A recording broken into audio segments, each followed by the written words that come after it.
Isn't that fun? That is fun. All right. So then we're going to pop up here and we're going to go live. And then I'm awkwardly just going to play the music off of my iPad and then we're going to go from there. Sounds good. All right. Here we go. All right. Let's have a good time. Let's turn this music on real quick. Because I only got 2 hands, but I got 1 show and it's for everybody else. Hey everybody, it is 7 o'clock on Thursday night, and you know what that means. It's an episode of the Jason Elliott Show, but not just any episode of the Jason Elliott Show.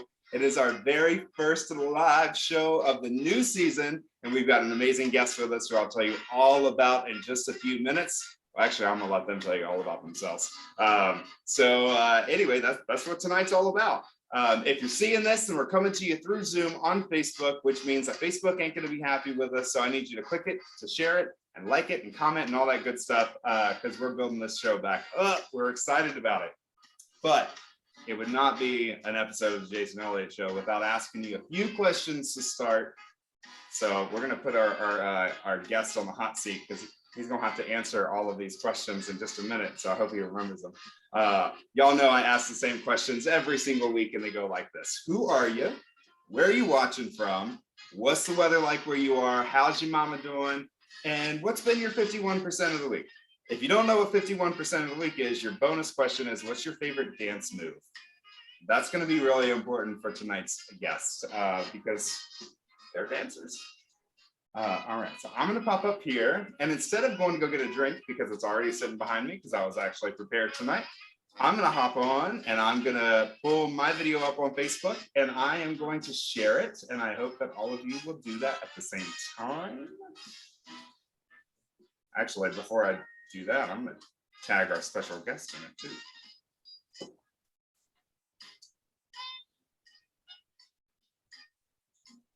This is the awkward part where I've got nothing to say because normally I'm pouring my bourbon, but that's quite all right.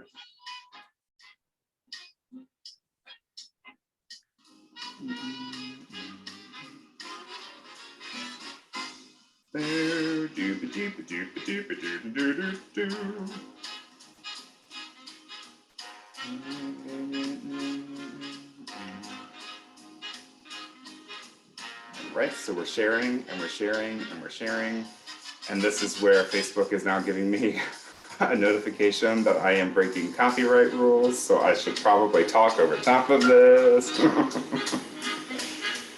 All right.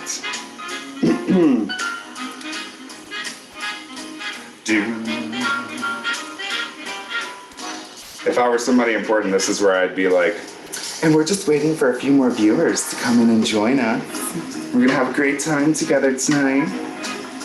We do have a couple of people that are watching, that's great. But none of you have told me who you are. I need you to comment so I can actually see you.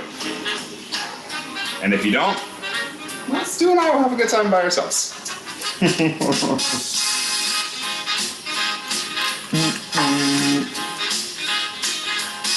All right, here we go. Cheers to our first guest. Welcome to the Jason Elliott Show, Caddy Haney Davis. Is that somebody you know? I think so. I have a feeling you all know each other after this. All right. So that awkward transition there to the end of the song means it's the awkward transition to the beginning of the show. So tonight we have a very, very special guest with us, and we're gonna pop up right here and change it so you can see this beautiful face right here. Ladies, gentlemen, and anyone and everyone in between, this is Mr. Stuart Coleman. He's our very special guest tonight, and I'm super excited because, I'll be real honest with you, I did not know how much time had passed since we had met each other, and when I scrolled way back, thank goodness, Facebook archives everything, and I found that little picture of us in New York City. Woo. Who are those people? I don't know, but I want that tight skin back. I'm glad I finally learned how to do my hair. I was like, did I just roll out of bed for that picture? Oh my gosh. Well, I mean, it's very possible that you did, but I don't know. But if we're talking about hair, I'm glad that my face ain't so naked as it was in that picture back then, because it was naked. Oh man, but you know what? That was a good time, and I'm really excited that you're here tonight. So I won't belabor the point. I'll let you introduce yourself and tell us who you are and where you're at and all that good stuff, so we get to know you a little bit, and then we'll talk about what we're here to talk about. Cool. All right. So walk me through my prompts: who I am, where I'm at, what the weather's like, how's my mama doing, and then you got to help me on the 51%. I'm behind the times. I don't know what 51% means. That's quite all right. It's a Jason Elliott exclusive. So 51%, it's basically like the silver lining of your week, or the best thing that's happened, or something to outweigh the bad. And then, since you asked, we have a 51% episode planned in a couple of weeks, so we'll talk all about it there. And if you don't have anything good that's happened, you can talk to us about your favorite dance move, which I'm going to ask you later anyway. Perfect. Well, then I'll get going. So I'm Stuart Coleman. I am currently living in Noblesville, Indiana, which is just north of Indianapolis, Indiana. I'm already blanking who I am, where I'm at. What's the weather like? Weather is gorgeous. Yeah, I am such a fall person. I always love fall weather.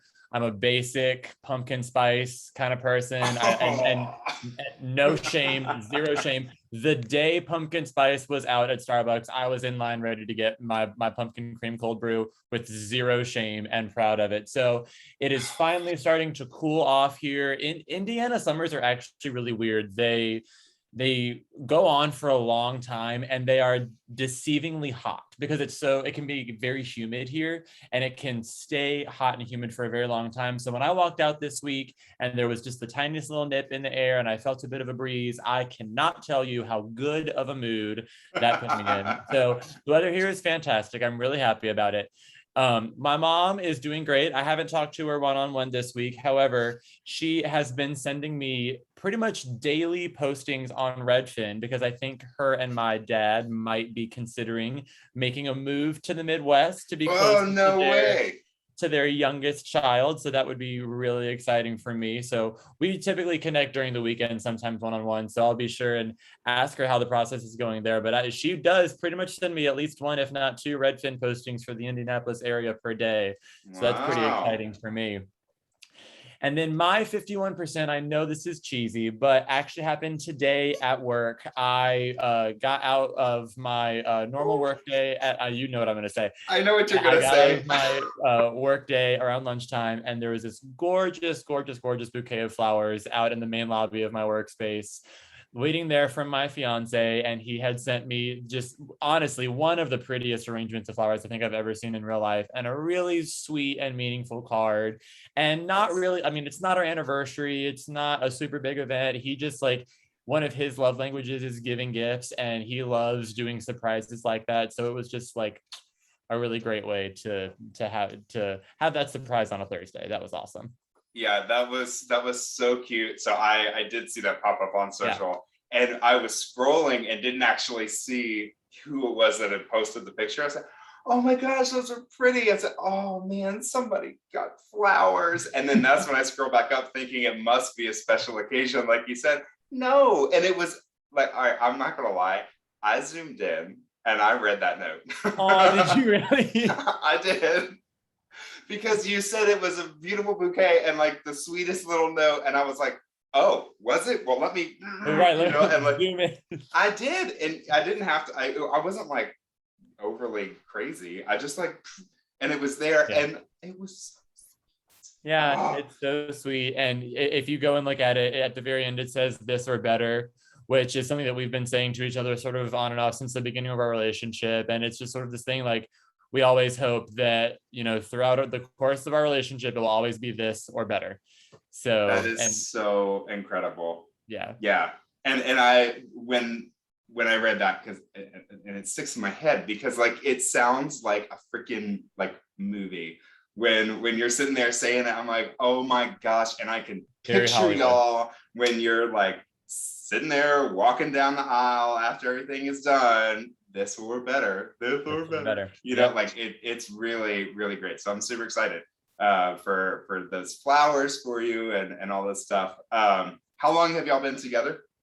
We got together in October of 19. So we had been together for, I think, only like 4 or 5 months when the world completely changed. Yeah. And we quarantined together for, forever, however long the real true quarantine was. Mhm. And when we got out of it, I officially moved in because I was like, I mean, I've been living here for 5 months during a pandemic anyways, so might as well make it official. And we sort of just realized that if we could make it work, living together in quarantine, in close quarters for that long, that we can pretty much get through anything. So he proposed on New Year's Eve of 2020. There's a really beautiful, really, really large light display at the Indianapolis Museum of Art. And you just walk around the grounds of the museum and there's this lovely music in different parts and beautiful, beautiful lights. It's just really, really awesome. And we got to the very end and he was pretending to have someone take a picture of us, but it was actually a video. And he turns to me and he has this beautiful speech planned and he gets down on one knee. And, I knew that the proposal was going to happen at some point. I just didn't know exactly where or when. So I wasn't like shocked that it was happening, but I was still like caught off guard. And I was like, oh my gosh, I can't believe this is like happening now. Like, Right all here. this kind of stuff. Right here and now. Exactly. So we got engaged. The very next day, we signed to build our first house together, which we close on a week from Monday. And then our wedding date is planned for Valentine's Day of 2022. Aw, that's so great. That's right around the corner too at this point. It is. And whoever said that planning a wedding and building a house are not a great thing to do together was right. It has not exactly been the most stress-free environment, but it's all been amazing, incredible things that we're so excited for. Just a lot of planning, a lot of choices, a lot of deadlines. So I really feel that up until this moment, we've sort of been focusing on the house because that's what we knew would get done first. Yeah. But I've often said that once we close on this house in a week or two, we're going to look at each other and be like, oh my God, we get married in 4 months. And then we're going to be like mad sprint to the finish, like make sure everything's there, make sure that everything's in order. But it's all awesome, exciting things. So we're excited. Well, and the good news is like, you have to have certain things to close on a house, but you don't actually have to have anything specific for a wedding, except for what y'all already have, which is like that love and that, decision to do it. So if things don't fall into place, don't freak out. If things don't go as they planned, just remember this or better, because it can't be worse. This or better. Yeah. Oh, that's so great. Well, we're super excited for you for that. I could sit here and talk about like love and weddings and all that baloney for all night long. But that's not actually why we have you on the show tonight. As much as I love talking about that, we have you on because when you and I chatted, and honestly, it was probably like a year and a half ago, maybe. But it came up when specifically for me, when I saw there was this little boy who made national headlines because he basically was bullied for being this absolutely incredible ballet dancer. And I happen to have known this guy who's also an incredible ballet dancer and choreographer and everything. And that was you. And I had the opportunity actually like many years ago to see Stuart do some amazing movement art. And like, I can't even just call it dance because it was just, so I still vividly remember that day. Yeah, so when I saw that little boy, I said, I've got to get in touch with Stuart. We got to have him on the show to talk about what this is like. So kind of a little bit about that. So talk to us some more about what it is that you do. Sure. So the easiest way to talk about it is I'm a professional dancer. If you've never been to a professional dance performance, if you've never gone to see like a professional ballet company or a professional contemporary dance company, it's very much the same thing as going to see a play or going to see like a symphony orchestra performance, I work with a group of dancers, and this is our full-time job. Our workday goes Monday through Friday, 10 to 4. And we come together and we create these dances of all different varieties of style, of subject matter, and we rehearse them and we clean them so that they're sort of just as crisp and tight as possible. And then we perform them live for an audience. And my specific company is a company called Dance Kaleidoscope here in Indianapolis, and we perform roughly 4 times during the course of a season. We'll have like one weekend performances 4 different times throughout the year. So it's a really great way to experience art in a very visual way. And, our company is known for being very athletic. So you really get to see, human beings sort of defying what you thought that the human body was capable of, which I think is like really cool. Yeah. And we always hear people all the time like, oh my gosh, how do you do that? You make it look so easy. And I'm like, well, that is kind of the point. I mean, we're supposed to make you think that it's easy, even though it's not. But yeah, it's a really satisfying physical way to also have an artistic outlet. It's great. Yeah, and there really is something special about sitting down. And I think as someone who wishes I could move the way that I see so many people, move who do this, it's like it's magical and it takes you to another place. So like if that's how we feel in the audience, do you as a dancer, do you feel that magic that you're in this fantasy world, or to you is it work? And is it something where in your head you are thinking about that next move that you have to make? That's an awesome question. And to be honest, it's a little bit of both. And I there's a part of me that gets nervous talking about this with people because I don't want to shatter the illusion or break people's like mindset or expectation about what it is. But I mean, you said it so perfectly. I mean, at the end of the day, this is my job and I do have a job to do. And so there are certain expectations that I have to meet. I have to make sure that I'm consistent. So there is that element to it as well. But at the same time, there are these moments that quite honestly are a little bit more rare than you would think, where it's sort of like all the stars align, there's this beautiful coalescence, and you just get lost in the dance. You especially if you're dancing with someone, you get lost in this duet or this story that you're telling. And those are the moments that I think we all live for, are those moments where you really do get lost. But I would be lying if I said that every time I went on stage it was like that, because I have to make sure that I'm standing in the right place at the right time, doing the right move on the right count. And so it's hard to lose yourself in that all the time, but you have to let yourself do it sometimes. That's why we do it, is because we love that artistic inspiration.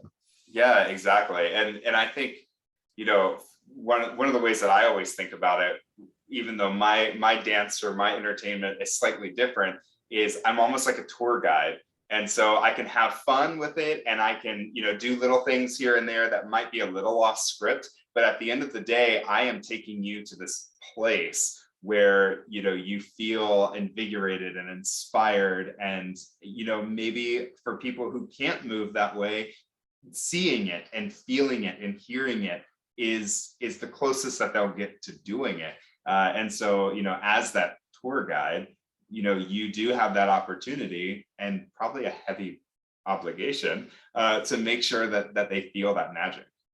Absolutely. And, I often think that performing artists are some of the luckiest people in the world, because we get to express ourselves as the artists, but we also are acting almost as a vessel or as a tour guide, as you're saying. So for example, I'm a dancer and I love getting to express myself as a dancer on stage, but I'm also responsible for carrying out the vision of the choreographer who gave me these steps, who gave me this music.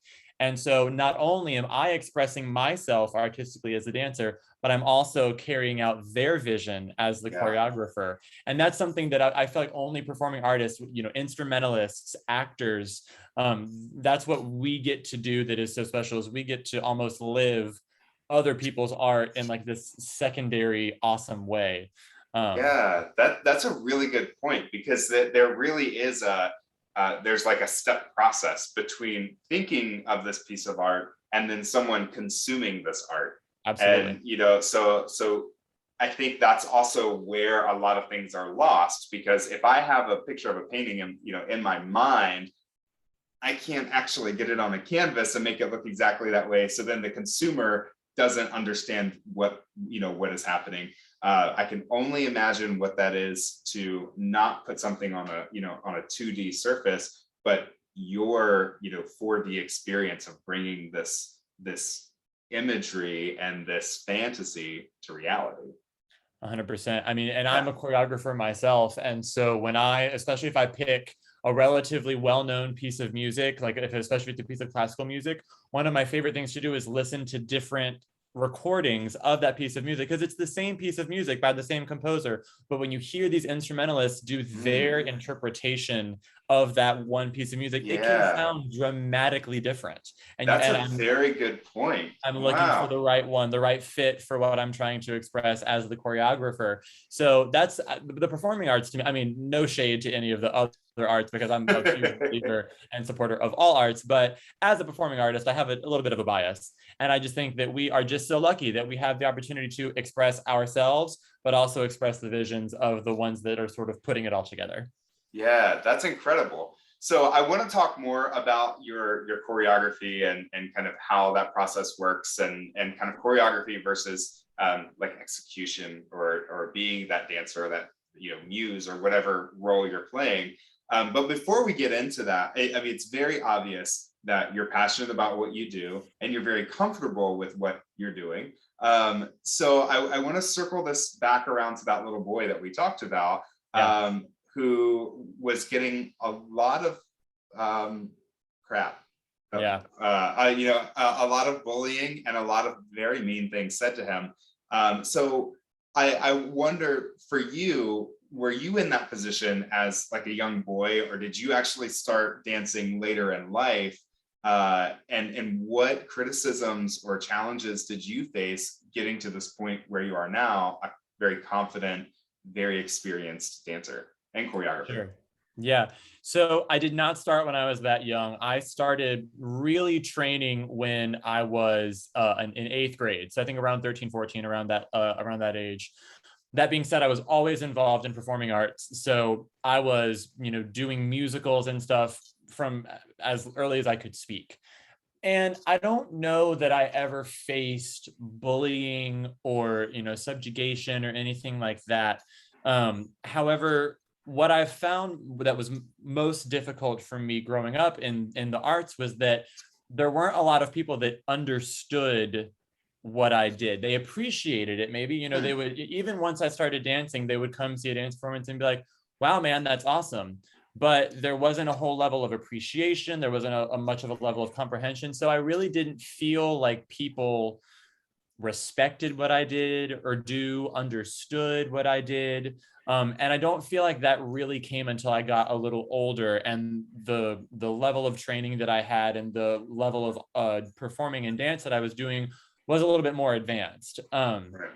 And so I was fortunate that I never really had to face that bullying, because as we saw, and as we continue to see, it is a real thing. And this may take the conversation in a whole nother direction, but let's take it. Let's do it. That's what we're here for. The interesting thing to me, the more that I have reflected on that, is that little boy was being made fun of for participating in an industry or in a field that is so male dominated. And people don't think that that's the case, but there has been so much criticism, especially in the classical ballet world over the years, about lack of highlighting female choreographers, lack of highlighting female artistic directors. And when you look at these professional companies and their leadership, it's a bunch of men. Wow. I am shocked by that. Yeah. I will admit that I am very ignorant to that, because as someone who goes to the theater, I am very used to seeing female presenting dancers with a couple of boys, or a couple of men or male presenting dancers thrown in there. I have never before this moment thought about everything else that was happening that led up to that point. Yeah, and that's true. And I think that a lot of people think that because that's what they see on stage. And I think that that's what we expect to see on stage, is beautiful women, or women identifying, that are showcasing what the art is capable of. But what people don't understand is that the behind the scenes of this industry is almost overpopulated and oversaturated by males, that when you think about the fact that this young boy was being made fun of for participating in dance, it's so strange, because this industry, especially in its leadership, is teeming with men. Wow. So yeah, so if I were to see that little boy today, I would, on top of encouraging him not to let anyone bring him down and to continue to be himself and show off his art, I would say that, you have a future and you have an avenue, and look at what all of these men are doing. We probably even talked about this when it happened, but one of the best things to happen from that movement about men that were dancing was this spectacle that happened in Times Square. So many men, like male dancers, got together and did a performance in Times Square. And I hope that was so inspiring for young, male identifying dancers to see all of these other male dancers coming together, so they can say, like, wow, I'm not the only one. There are lots of people out there doing what I'm doing, and it's not weird. It's not that different. Yeah, no, that is really incredible. And that's a perspective that I mean, I'm glad you're sharing, because again, someone on the inside, or someone, in the industry, would know a little bit better than the rest of us who are watching. And I think it's so important for like whoever that little boy is watching right now, thinking, man, I really want to be a dancer, to hear somebody say you can. And maybe that's not who we're used to seeing on stage, but hey, if we're shaking everything else up, why not do it, right? Absolutely. So Absolutely. So if there was someone now who felt like they weren't represented in this industry, as a choreographer, as an artistic director, as a dancer, what advice would you have for that young person, or maybe that not so young person, who would like to dip their toe in? Oh gosh, I mean, you are just touching on such like an important topic that we are always talking, that I think we always should be talking about, and that we're continuing to talk about more and more as we sort of go into this, new normal that we all have. And we're thinking about inclusion, we're thinking about diversity, we're thinking about how can we represent as many different subgroups of people as we can on the stage. And to be honest with you, this is one of the hard things that I have been dealing with, is because I'm not sure that I'm the person to talk to, because I'm a white male, and I am the normal at the moment. And so I think that if someone does not see themselves represented on the stage, I think that's the battle that I hope we're all sort of in the thick of trying to make better. I hope that we're all at a point where we're trying to make art, theater, dance, all of that stuff more accessible to more people, so that everyone feels represented on the stage. Because that's sort of, I love this phrase that I feel like our generation has sort of coined, the hill I will die on. Right. Because this is totally the hill that I will die on, is arts are about representation.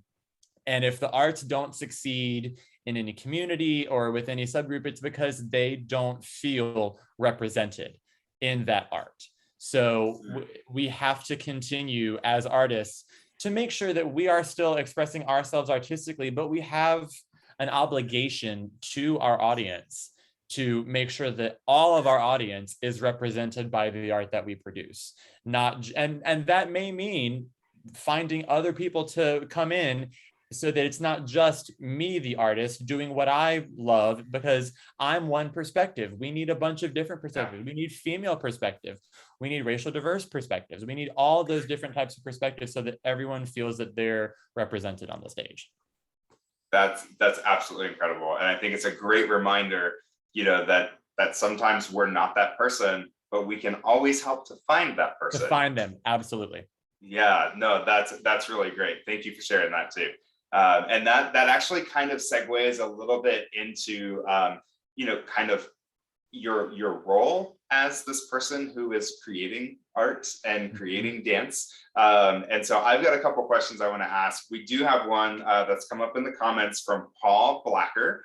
So Paul is a good friend of the show, and he wants to talk specifically about the audience of the show. So while we're talking about feeling like you're represented in the arts, or when you're watching a piece, piece come together on stage, obviously people are going to be in the audience. And so Paul wants to know specifically, what techniques do you use in choreographing any performance that would bring the audience in or engage them more? Sure. I think one of the best ways to do that, from my experience to start off with, is the content. One of the ways that my company tries to excite new audiences and continue to re-engage our current audiences is by thinking about how we can redefine our content. There was a choice that our artistic director made, I would say a good 10, 15 years ago, that he modeled after the Indianapolis Symphony Orchestra, because they have a very successful pop series. So they have their classical series where they do all these beautiful classical works, but they also have a pop series where they, they play along to the scores of movies while the movies are playing in the background. They'll dedicate they'll dedicate an entire night to the music of Edith Piaf. And they'll have like a live, I know that show was incredible, and they'll have someone come in and sing that music. So they do all of these things to continually redefine what you would expect a symphony orchestra to do. And so that's sort of how we try to continue to re-engage our audiences as dancers in our programming. So I'll give you an example. We have our first show of our season that opens next week, and the program itself is very diverse. We open with a piece that my director choreographed in the late 90s to a very contemporary piece of music by a man named John Adams. And it very much is true to what we would expect an American modern dance to look like. And then right after it, we have a guest choreographer from Chicago. His name is Brock Clausen, and he's setting a very theatrical, slightly comedic, but also just very entertaining dance. And then Act 2 is co-choreographed by my artistic director, David, and myself, all to the music of Michael Bublé. So in the course of one show, you have this sort of serious, edgy, innovative modern dance. You have almost a theatrical, entertaining, fresh voice that our audience can see that's a new choreographer. And then you have me and David, who are very familiar faces to our audience, creating beautiful, hopefully, art to very accessible music like Michael Bublé. So, and that's just one example of how we try and do it. So I think that continuing to reimagine ways of audience engagement in our programming is one of the best things that we can do on that front. Yeah, that's really incredible. And I do love, as someone who sits, I will go find like the oldest piece of music that I can find, and I want to watch every bit of it. I mean, I follow more opera on Instagram than I think anything else, just because I love it. And at the same time, I am a sucker for watching people do these pieces or dance these pieces. Sorry, I'm butchering the correct terminology. Like seeing people dance in new ways to music that's familiar, because it's mutually beneficial, because it shows not only the range of a dance, but it also reminds us that this piece of music that we've always, heard one way, or we've seen a music video for, can be interpreted so differently when in person and on the stage. 100%. And there, if you look throughout the repertory or the list of dances with many, many professional dance companies in the country, you'll find a lot of similar pieces of music. And there's just I don't know if you or anyone else has heard of the Rite of Spring. Rite of Spring is so that's a very, very famous, it was composed, I don't want to butcher the year, it was composed a very, very long time ago, centuries ago. And it is just considered a choreographic venture to do your interpretation of the Rite of Spring. And if you look from version to version to version, it is so different, but it's the same piece of music, right? And it sort of goes back to what we were talking about how it is interesting to see different people's interpretations of this music that has sort of become very iconic. I would say that absolutely is the case. Yeah, I love it. That's so great. So when you're working as a choreographer or as an artistic director, even when you're like, I make up my own dances in my kitchen. I can't cook without dancing. That's just what I do. I also can't God love you. apparently do what you say. I said, God love you. Well, that's my escape from doing all of my chores around the house. I'm not even gonna lie. That's why I have mountains of laundry, because I start dancing instead of putting clothes away.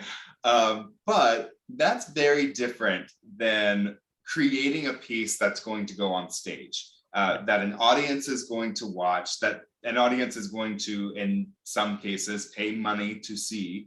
So how do you go through the process of choreographing? Do you pick the music and then the dance? Do you have the dance moves and find something, to back it musically? What's the process like for you? Sure. And I would start off by saying this is something that is very different for every choreographer. I think that every choreographer has their own little things that makes their process unique to them. And it's amazing. I mean, even with other choreographers in the company that I work with now, how different our processes can be. So for me personally, it 90% of the time starts with the music, because if I don't feel inspired by the music, then it's very difficult for me to choreograph to. Even if I have this idea for something that I want to create a dance about, and it's a very strong idea, and I know what the dance should look like, if I can't find the music for it, then it's just sort of a no-go. And I will sit on concepts in my mind for literally years because I have not found the right music for it. And then all of a sudden I'll just be searching through Spotify, randomly doing, a shuffle playlist, and then bam, it's there. And I'm like, oh my God, that's it. That's the piece of music that this has to be for. So the music for me is so important. If I don't have the music, then I really don't have anywhere to go from. And so then once I have the music, what I typically do is I just listen to it over and over and over and over again, to the point where hopefully I can hum the entire piece of music by myself with no help. And Yeah. so that I know how the piece of music goes, like starts from beginning to middle to end.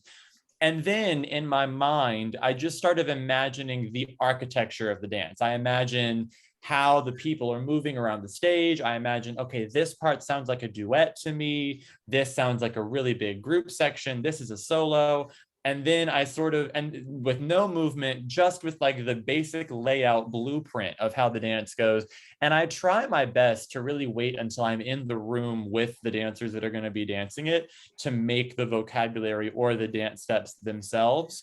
Because at the end of the day, I can create as many, fun dance combinations or, dance steps as I want to, but they're the ones that have to do it on the stage. So they're the ones who should feel comfortable with the movement. They're the ones who should look good doing the movement. So that's a collaborative aspect of my process that I really try to make sure that I include. And of course, there are times where I'm like, I really imagine this is a gesture where you're touching your partner on the cheek. And like, that's one specific thing that I have to have. But then I'll tell my dancers, like, I need you to do some jump that rotates. Go. Yeah. And they'll Yeah. and they'll do it, and they'll pick some jump that they like, that they know they're good at, that goes up and rotates, and it's beautiful. And I go, great, that's all I needed. So that give and take aspect of that process of the choreography is really fun for me. And then before you know it, it's over. But I think that a lot of my process happens before I get into the room with the dance. I'm a big planner, so I have to know the music, and I have to have an idea for the blueprint of how the arc of the piece goes. That makes perfect sense. Absolutely. And I think it's cool that everybody's got their own process of how to make that marriage happen. And yet, despite how different everyone processes this, it comes out so beautifully on stage, and it's something that we love. So thank you for putting your heart and your soul into that stuff. I as a consumer really appreciate that. Good. Yeah. So as consumers, I also don't want to keep you all night long. I told you earlier I can talk forever. And Jonna Parker says a fabulous interview with a little. So she's really enjoying it. And Jonna is a really amazing person here in Charlottesville. who is now officially married. We were talking about marriage earlier. She is officially married to a really great blues singer. So I'm just going to throw it out there. I'm not a matchmaker, but I think that some dance to blues would be great. So I think if we can get Stu and Jana together, oh, that would be some. Oh, have you ever done that? Have you ever choreographed anything to like any blues or anything kind of like folksy? That seems like a weird pairing to me, but that would be but those sort of weird pairings are where the really, really memorable dances can come from. I don't think that I myself have a lot of experience with it. I'm sure that I've choreographed something somewhere that would be considered bluesy or folksy. But one of the other hills that I will die on is the hill of collaboration. I just think that even though the arts culture of our society, our country, I feel is in a really good spot, and I feel like we consistently see improvements in that area, there still is a long way to go, right? And I firmly believe that the best way to spread the love and the joy of arts is by collaborating. Because so your friend is an amazing blues musician and I'm a dancer, so they have an amazing dancer audience. Like, if she's amazing, you have to be amazing too. So okay, fine. So I will say it for you if you won't say it. Okay, great. So I'm amazing. So I'm sure that their audience base is very different than mine, but once you put the two of us together, our audience base has now grown substantially, and hopefully that audience base will go like, wow, I did not expect to like that blues music as much as I did, and I'm going to make a point to go enjoy more blues music, or that dance performance was so cool, I've never seen anything like it, I want to know where I can go find some more dance. And that's how you build arts audiences. So yes. I'm all here for collaboration. Next time that I'm in Charlottesville, because I'm overdue for a visit, I'm down to make something happen. Well, I think we should make that visit happen for sure. I don't have a big glamorous place, but I always say I got a home and a safe place. So you can come here, and judging by how many hearts I'm seeing Jana like tap on her little screen right now, I am guessing that we can make a collaboration happen. That would be so awesome. I'm just gonna throw it out that December 4th is a great weekend for y'all to get together because good things are happening in Charlottesville that day.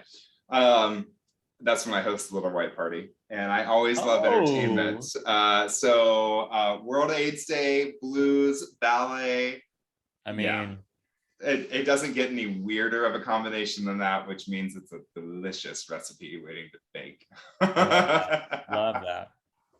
Oh, I love it too. And Paul also says that he loves it. So Paul says, I love when arts have collaboration and it brings new awareness to different audiences. 100%. And I think that's fantastic. And I'll also say hi to Jeff Howdyshell, a great friend of the show as well.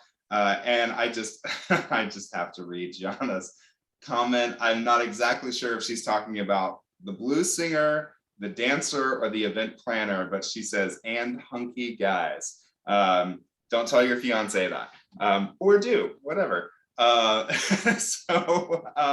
Anyway, before this show takes a whole turn, I want to know, when we're talking specifically about audiences, how we can become yours. So we know where you're located, but do you tour at all? How can people who are watching this show find you, support you, love you, and like help you to do everything that you're so amazing at? Sure. So we do tour. Most of our touring happens regionally. So we'll go to Kentucky, Ohio, Illinois, Missouri. Like we'll go around the Midwest. We actually were in Virginia in 2018. We did a tour in Norfolk, Virginia. I have to say it correctly.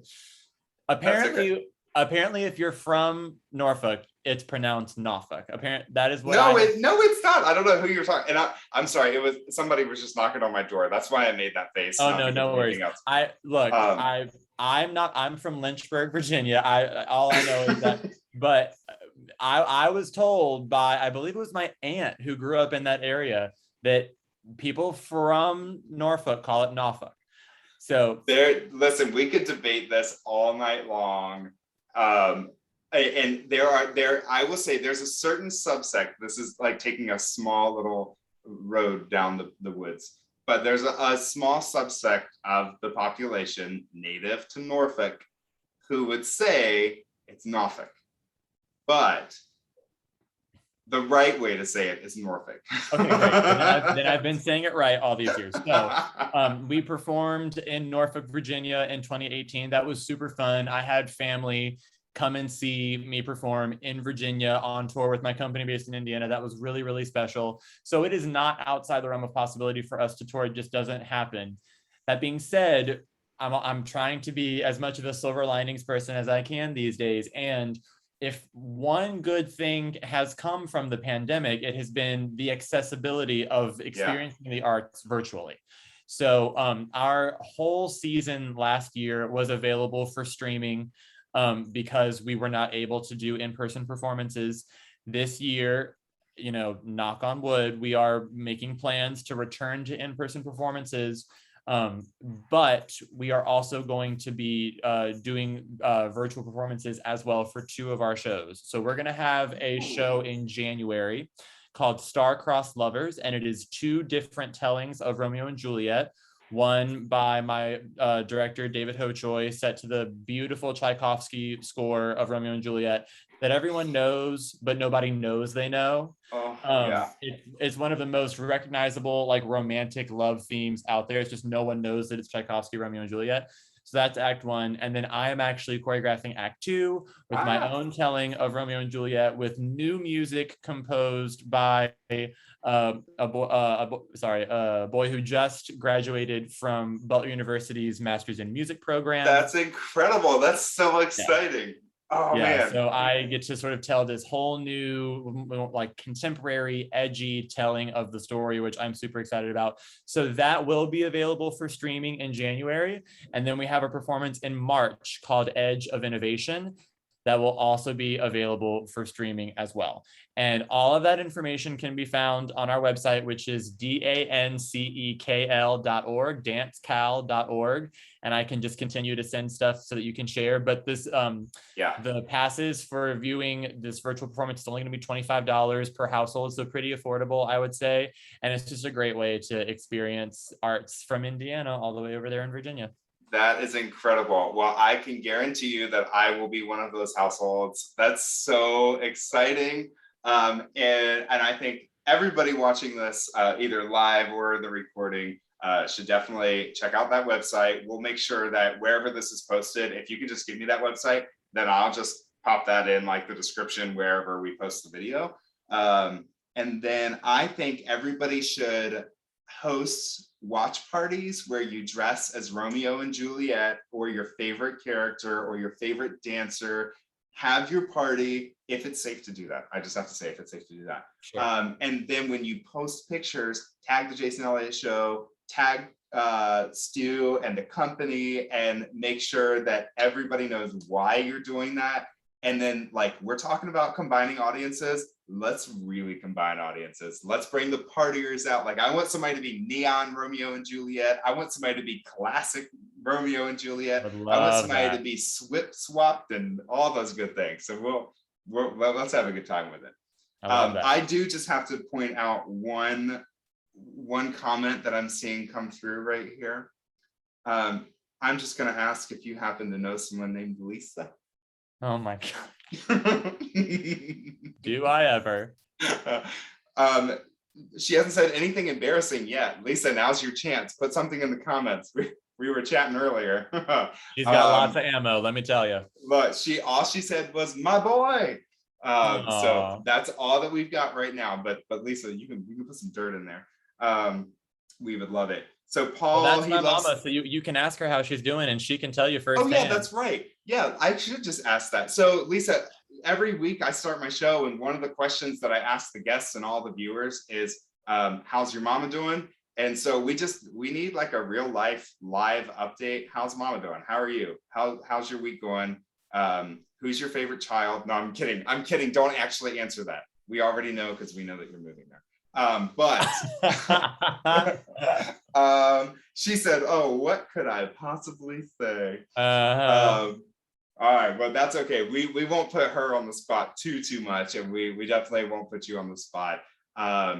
but yeah, I love everything that you're putting together. I from afar have enjoyed watching the growth and the excitement, and I really hope that this episode will inspire people to support their dancers and choreographers, and their theater and the arts in general. I think this past year and a half has been really hard on several industries, but when we can't pack a theater out, it really does something very different. So congratulations and thank you for figuring out a way to still allow us to enjoy the arts. That's really incredible. Is there anything else that you think is important about dance? And this is my last call for questions in the comments too. But is there anything for you that you think is really important when it comes to the arts, or when it comes to dance, or when it comes to your life, that you would like to share before we wrap up tonight? Oh man, that's probably the hardest question that you've told me tonight. I want to reiterate that how important the arts are in general. And, I mentioned earlier that I'm a biased dancer and performing artist, but I think that there's an art form for all of us, whether that art form could be reading, it could be books. It could be, going to see a play. It could be going to see a movie in a movie theater. Like, that's an art form as well. And we need to remember the importance of art, and we need to remember that art literally is all around us, and it's sort of how we continue to evolve and grow as a species. I believe that's my belief. And so I encourage everyone, if you don't think that you're very involved in the arts, or don't think that you're much of an artsy person, I would encourage you to do a little bit of research, because I can almost guarantee you there is an art form out there that will speak to you, that will, entice you, and that will make you want to get involved. And then hopefully from these, collaborative, projects that we've been sort of talking about tonight, you can have your eyes open to new types of art that maybe you didn't expect to enjoy, but you actually ended up having a pretty good time. So that would be sort of my ask for the end of the night. I love it. That's a great ask. I think it's a very doable, realistic ask. And it's a really important one too, because, we talked tonight about so many things, but honestly, I think at its heart, it's inclusion and representation and community. And it's so cool how art does all of that for us. Mm-hmm. So that's great. So I've already asked you about your dance company and how we can follow them, but if you can just give a recap for anybody watching, where they can find you or your dance company on social or the website. That's my next to the last question. And then I have my favorite question at the end. Sure. So again, my name is Stuart Coleman. At least it will be for the next couple of months until I change it after I get married. I know.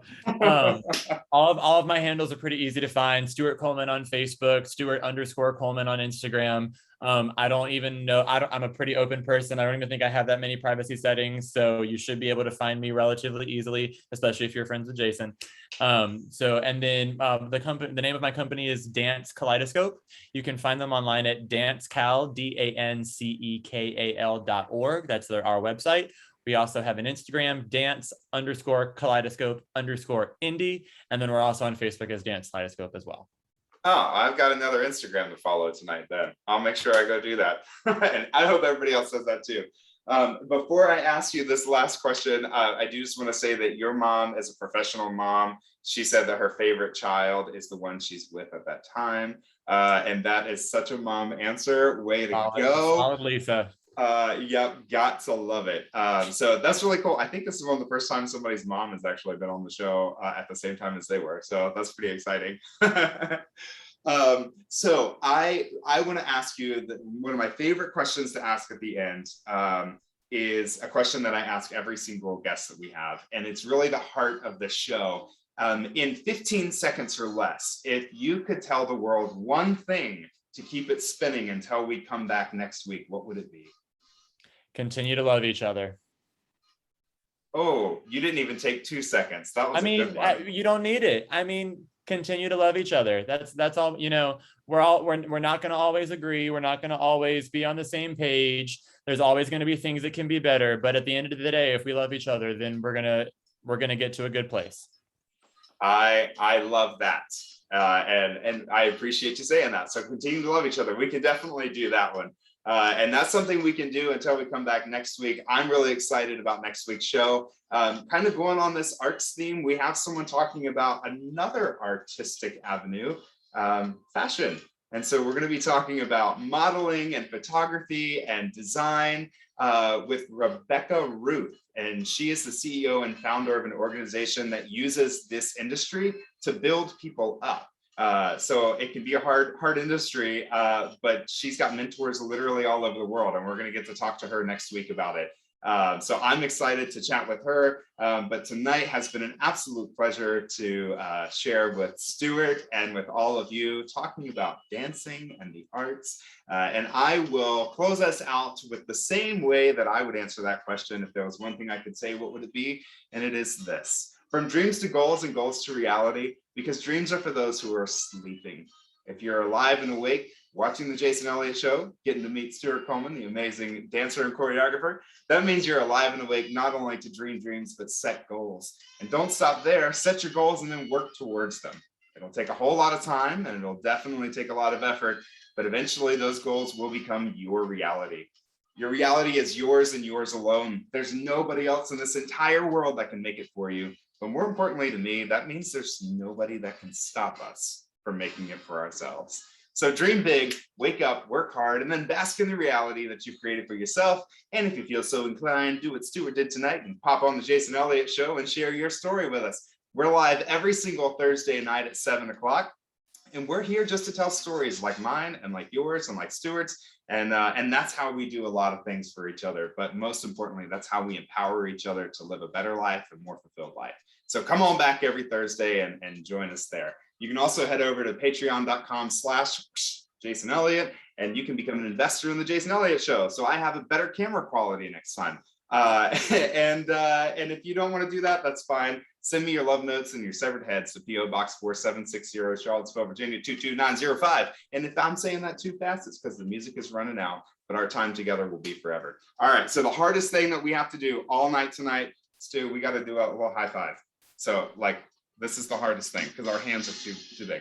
Go this way, right in the middle. Boom, boom, close, boom. That'll work.